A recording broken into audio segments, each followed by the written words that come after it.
بالنسبه للمقابله ديال اليوم ما كانتش مقابله سهله، خصوصا ان مجريات اللقاء ما خدمتناش بزاف لاننا تلقينا بطاقه حمراء في بدايه اللقاء. هذا الشيء اثر علينا، لكن رغم ذلك طلبت من اللاعبين انهم يصبروا. تحكمنا في مجريات اللقاء اكثر. من بعد كانت ورقه حمراء مع البدايه ديال الشوط الثاني.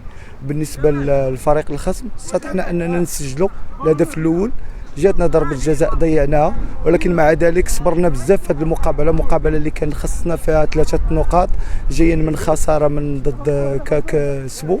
وشاف في الوضعيه ديالنا في الترتيب كانت كتحتم علينا اننا ناخذ 3 نقاط.